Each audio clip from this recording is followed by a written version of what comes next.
Olá, meu querido irmão, olá, minha querida irmã, meus amigos, graça e paz. Que bom estar com vocês mais uma vez, mais uma data, uma preciosa data onde nós estamos comemorando a vida. Chegamos até aqui porque Jesus Cristo de Nazaré assim nos permitiu. Hoje, quarta-feira, dia 6 de maio do ano de 2020, não é isso? Estamos acelerados. Chegando o mês de maio, também já está chegando friozinho, né, irmãos?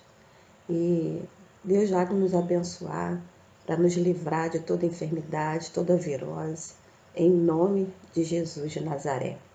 Pois bem, o meu propósito para essas quartas-feiras daqui por diante é que nós juntos continuemos estudando o ministério de Jesus, o nosso mestre.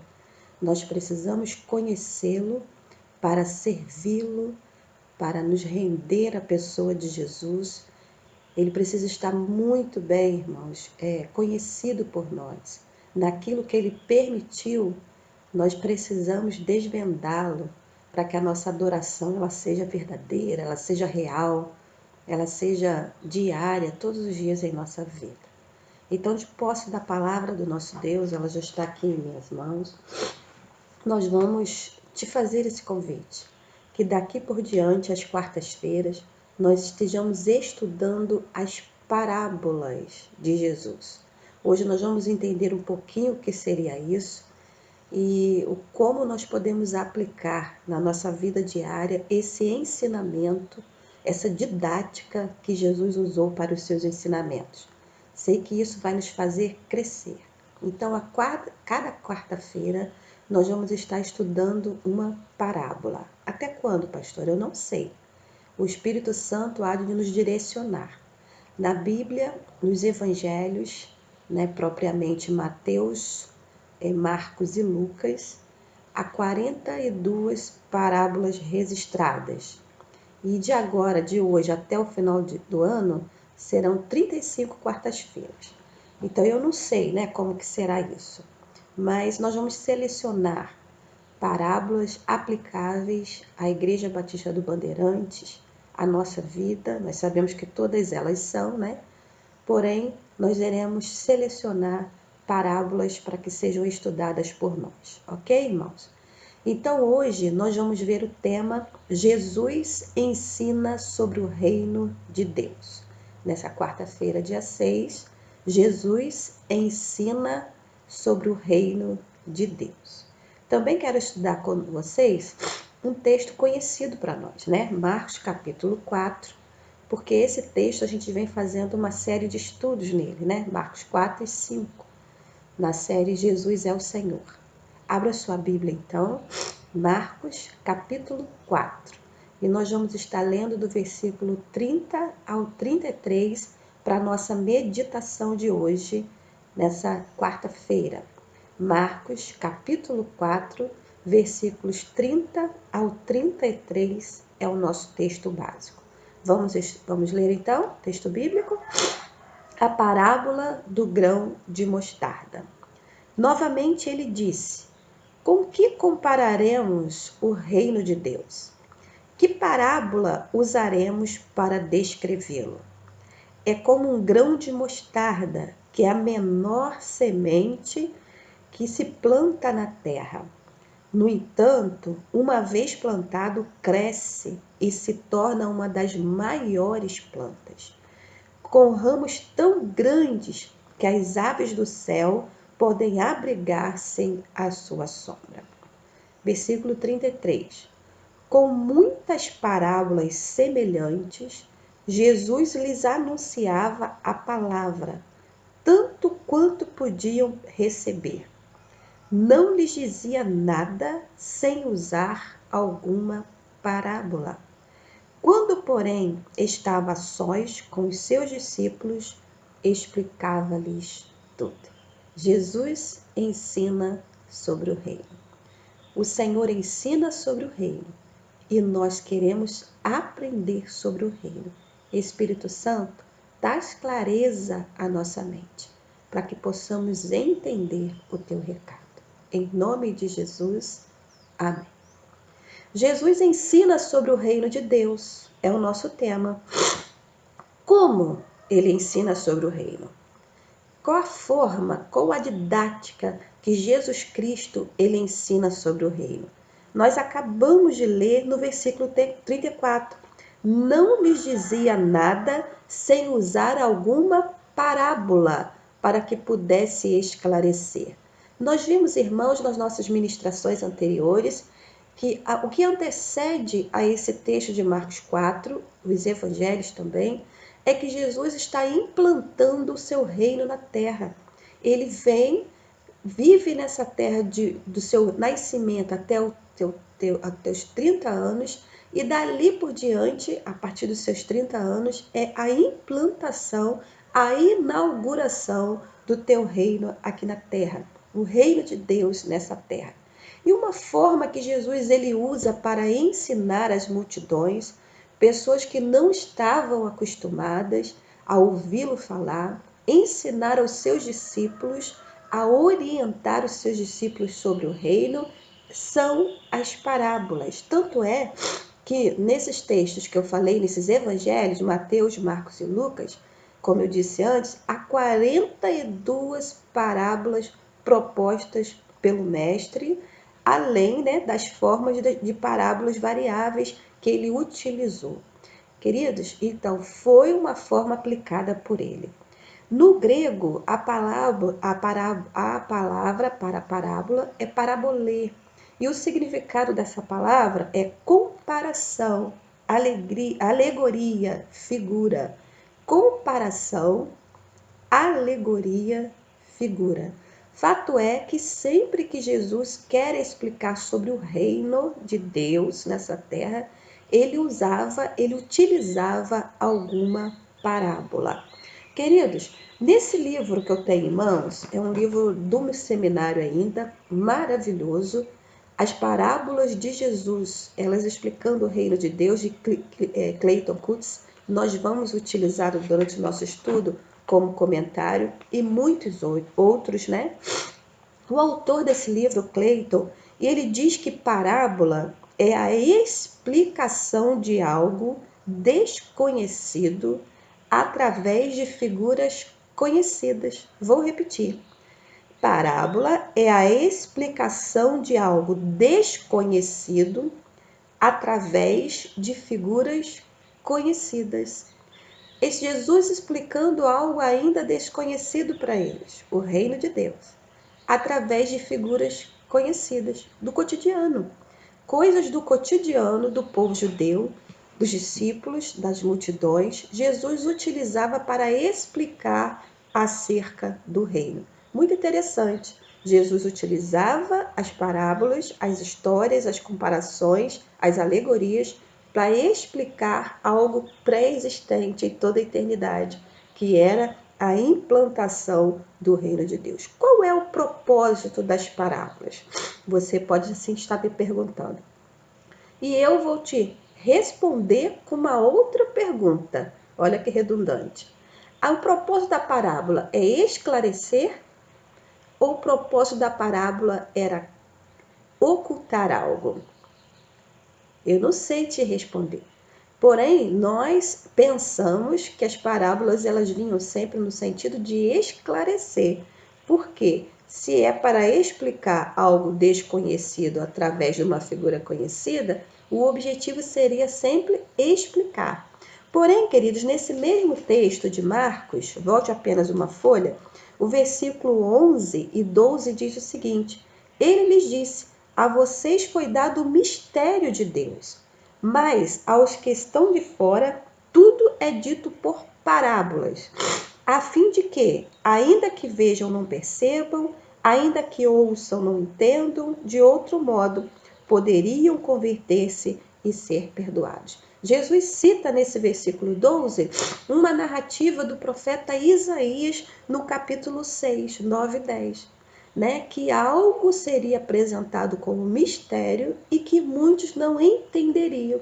Ou seja, a parábola era um mistério que era lançado sobre as pessoas. Por que muitas pessoas não entendiam o mistério? Por que muitas pessoas não entendiam as parábolas?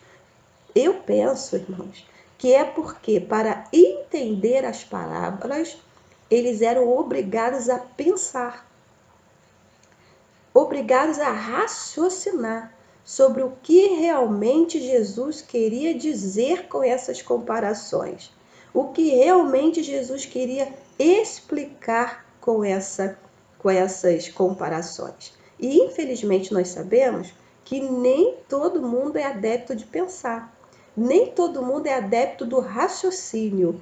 Então, quando é obrigado a pensar, quando é obrigado a raciocinar sobre um mistério para ser revelado, então esse ensinamento é deixado de lado.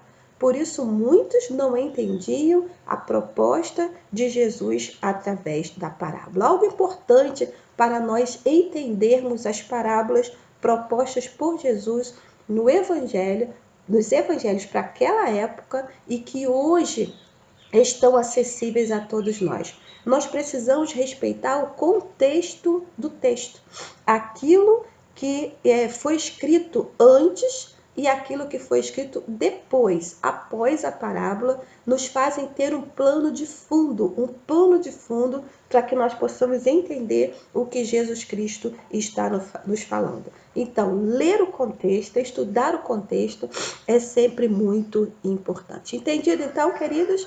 Parábolas, parabolê, comparação, e como diz o nosso escritor do livro, é uma explicação de algo desconhecido através de figuras conhecidas. Jesus, sempre que ele ia explicar o reino de Deus, ele usou parábolas nas suas falas, sempre.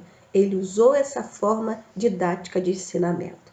Quando ele explicou a inauguração do reino, quando ele explicou a dimensão do reino e quando ele explicou a consumação do reino, sempre foi através de uma parábola. Então vamos à parábola de hoje? Está nesse texto que nós acabamos de ler.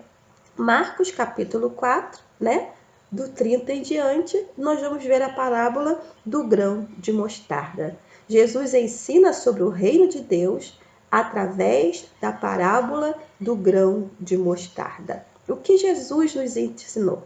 O que nós podemos aprender através dessa parábola sobre o grão de mostarda? Vamos lá então? Primeira coisa que eu consigo aprender nessa parábola exposta por Jesus.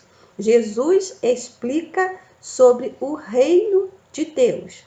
Jesus explica sobre o reino de Deus. Versículo 30 diz o seguinte: novamente ele disse: com que compararemos o reino de Deus? Que parábola usaremos para descrevê-lo? Novamente ele disse: com que compararemos o reino de Deus? Que parábola usaremos para descrevê-lo? Nós vimos mais abaixo, no versículo 34, que Jesus não lhes dizia nada sem usar alguma palavra. A quem? A quem que naquele contexto Jesus Cristo estava explicando? A multidão, irmãos. Nós vimos no capítulo 4, versículo 1, que nós já estudamos quando falamos sobre Jesus acalma a tempestade. Jesus começou a ensinar à beira-mar e ao redor dele havia uma multidão tão grande, eram a essas pessoas que Jesus Cristo estava ensinando sobre o reino de Deus. Se você observar esse capítulo 4 do Evangelho de Marcos, todo ele quase são parábolas. A parábola do semeador está aí, a parábola da semente, essa que nós estamos falando, a parábola do grão de mostarda, tirando somente aí, Jesus acalma a tempestade, foi o texto já lido por nós há uns dias atrás. Então, queridos, Jesus estava usando uma figura conhecida, a semente, a plantação, o grão, o semeador, para explicar algo desconhecido àquelas pessoas que eram o reino de Deus. Então, Jesus pegou algo conhecido para explicar o desconhecido. Fato é que era necessário àquele povo, era necessário aos judeus naquele momento, entender o reino de Deus. Por quê, pastora? Porque os judeus eles estavam acostumados ao reino monarquia, ao tipo de reinado através da monarquia, a reis comandando o povo judeu. Eles sabiam sobre Davi, eles sabiam sobre Salomão, eles sabiam sobre Saul, eles sabiam sobre tantos outros reis, Manassés, Amós, Ezequias, tantos reis que reinaram sobre Judá, sobre Israel. Eles conheciam sobre o povo judeu. Conhecia a monarquia humana, quando um homem foi levantado para governar o povo judeu. Porém, o que Jesus está explicando naquele momento não é o reino, não é o reinado, é o reino de Deus. E esse acréscimo faz toda a diferença, porque Jesus não está falando sobre o reino humano, que tem começo e que tem fim. Porque os reis nasciam, depois era constituído o rei, e depois morriam e precisavam de um substituto. Não era isso que Jesus estava explicando. Ele estava falando sobre o reino de Deus, que era um reino eterno, sempre existiu. E que o ápice desse reinado, que o ápice desse reino de Deus foi a chegada do Messias, o Rei dos Reis. Jesus estava falando sobre um rei agora eterno. Jesus estava falando agora sobre um reino eterno que sempre existiu e sempre existirá, que é o reino de Deus. Olha bem a preocupação dele conversando com a multidão. Com que compararemos o reino de Deus? Que parábola usaremos para descrevê-lo? Ele queria explicar àquela comunidade, àquela multidão de pessoas, que o reino de Deus era algo eterno. É isso que ele está fazendo comigo e com você, né? Que as formas de governo desse mundo que nós vivemos, humano, são passageiras. E que os governos desse mundo são constituídos e depostos por Deus, pelo comando dele, mas são passageiros. Estão sobre nós um período? Estão, mas não são. Agora, Jesus é o Rei eterno e é o Rei dos Reis, porque ele não é passageiro. Jesus, naquele momento, então, explicava a inauguração do reino de Deus através de Jesus nessa terra. Ou seja, explicando que o rei agora, o reino que ele estava apresentando, não era humano, porém eterno, o reino de Deus. Em segundo lugar, nós vamos ver nessa parábola que Jesus apresentou o significado do grão de mostarda, algo conhecido que estava explicando o desconhecido. Vamos ver o versículo 31? Diz aí: é como um grão de mostarda, que é a menor semente que se planta na terra. Jesus compara o reino de Deus a um grão de mostarda, que era a menor semente que se planta na terra.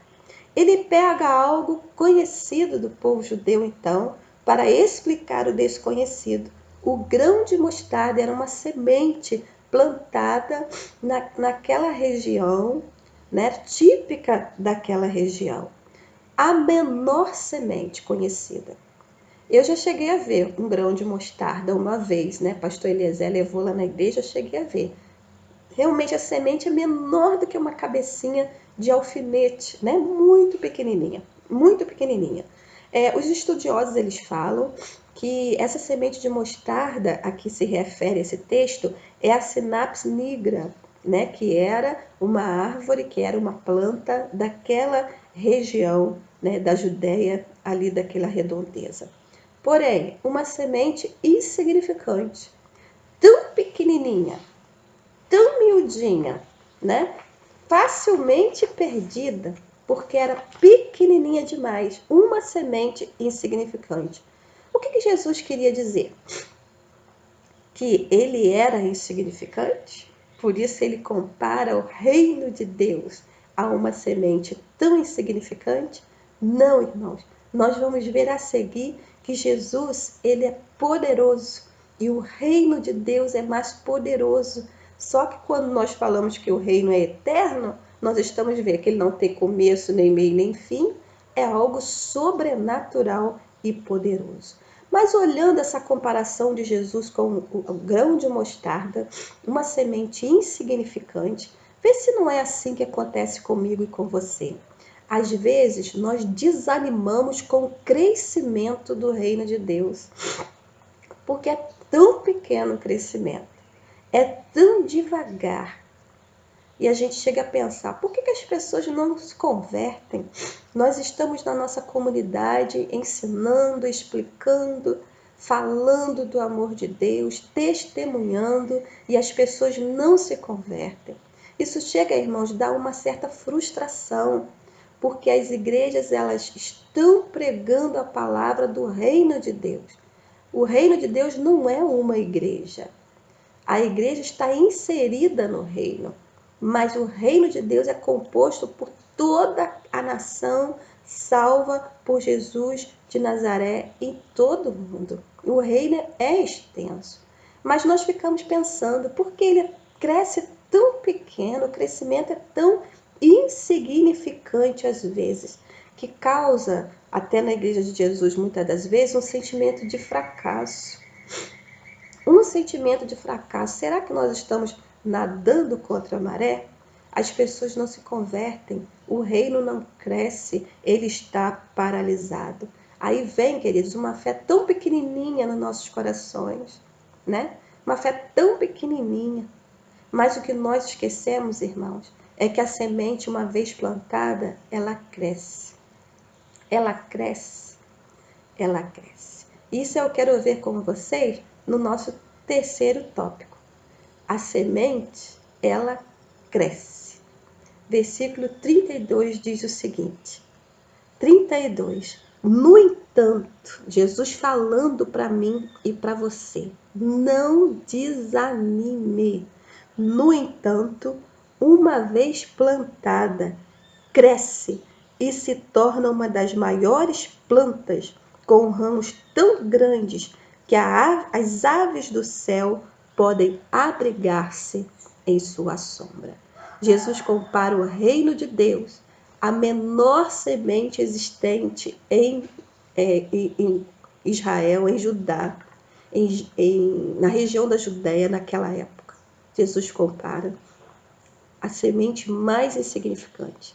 Mas ele diz, no entanto, porém, uma vez plantada, ela cresce e se torna uma das maiores plantas. Olha bem o que Jesus está ensinando àquele povo.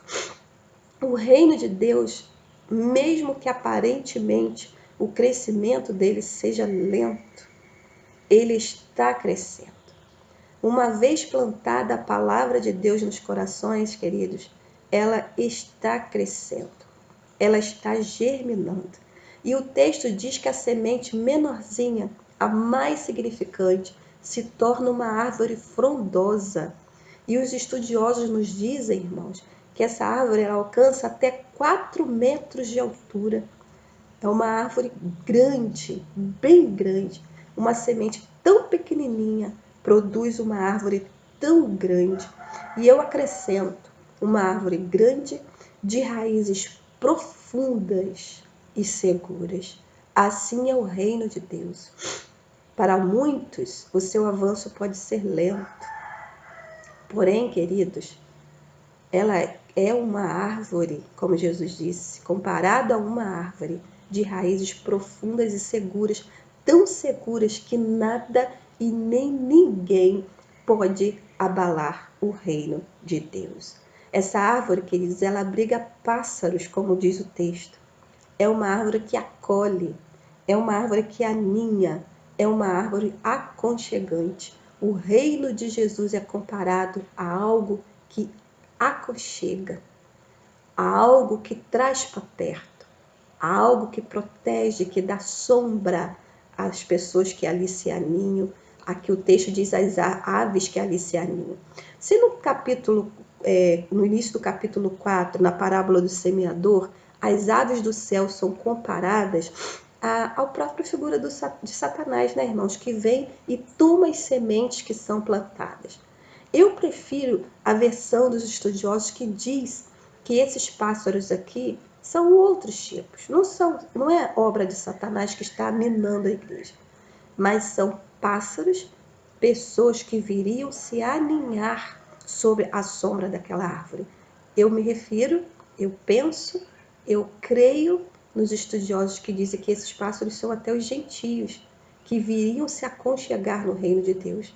Como nós estudamos a salvação pela graça, derrubado o muro da inimizade, né? Vemos isso na EBD, onde judeus e gentios podiam estar debaixo da mesma árvore, aninhado e aconchegado.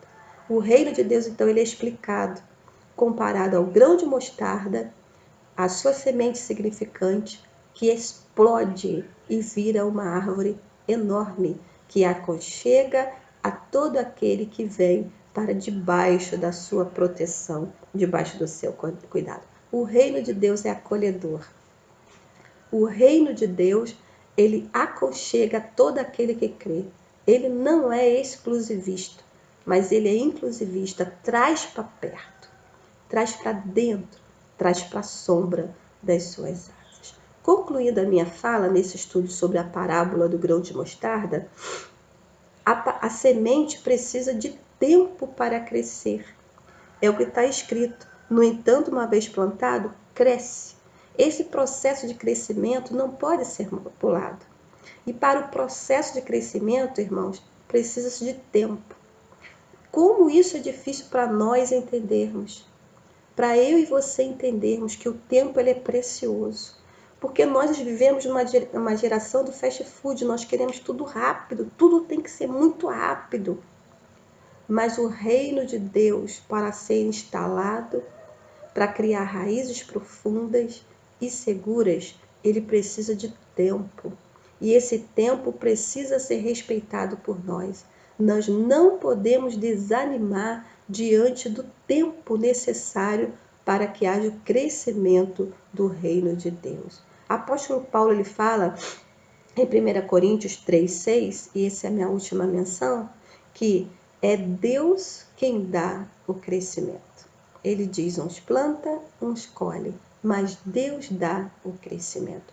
O crescimento do reino de Deus depende de Deus, depende de Jesus, depende do Espírito Santo. É Ele que convence as pessoas. O nosso papel quanto Igreja de Jesus é apregoar, é proclamar, é ministrar a palavra de Deus, crendo que ela está sendo plantada e no devido tempo essa semente vai germinar. O reino de Deus, irmãos, na verdade, o seu crescimento ele é poderoso. Imagina só, desde que Jesus veio a essa terra, contou essa parábola, ministrou os corações. Quantas pessoas foram salvas? Quantas pessoas partiram dessa terra com Jesus? E ainda hoje esse evangelho fala e pessoas são salvas, são libertas pelo poder que há no nome de Jesus. O crescimento do reino, ele está em franco processo de expansão nessa terra. Eu e você, aleluia, fazemos parte do reino eterno de Deus. Aprendamos com as parábolas de Jesus que Ele é o Senhor eterno, o Rei dos Reis eterno. Oremos?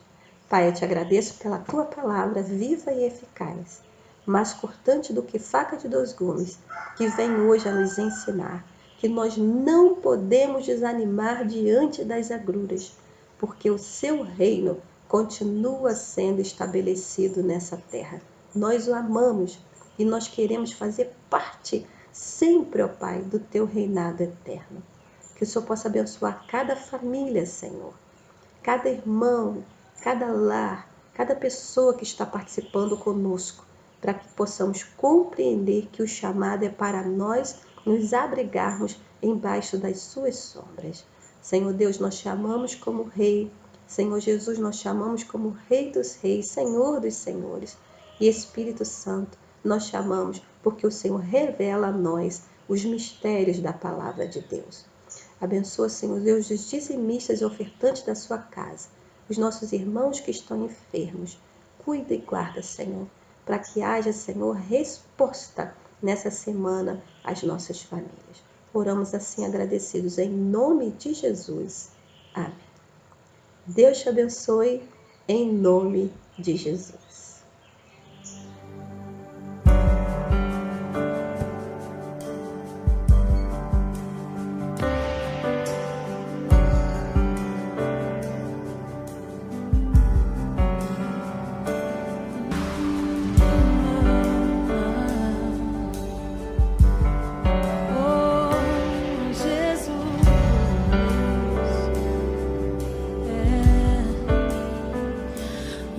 Se abalam, os povos se curvam, as bocas se abrem, as mãos se levantam pra dizer que tu és o rei, pra dizer que tu és o Senhor.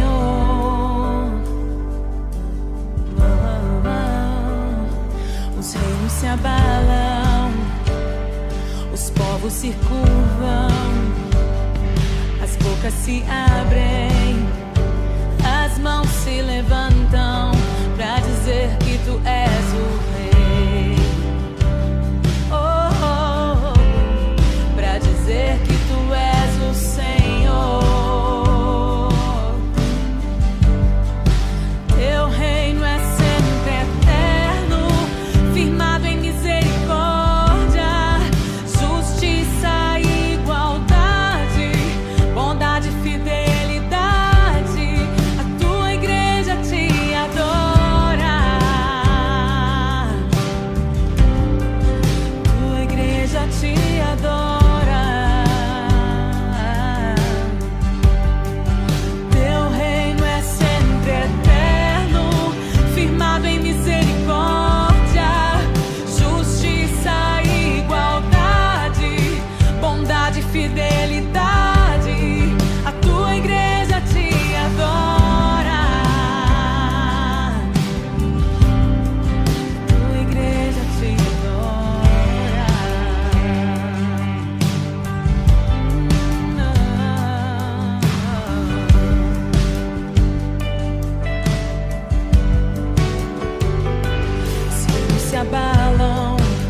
se curvam, as bocas se abrem, as mãos se levantam pra dizer que tu és o rei,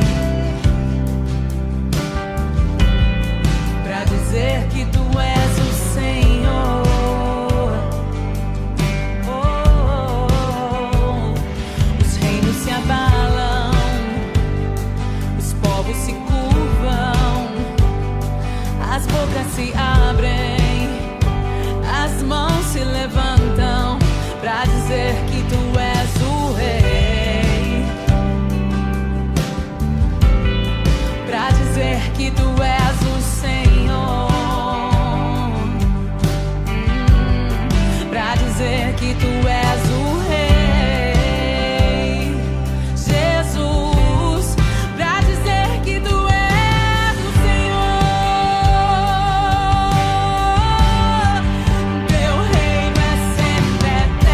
No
fidelidade, a tua igreja te adora. A tua igreja te adora, Rei dos Reis. Teu reino é sempre eterno, firmado em misericórdia, justiça igual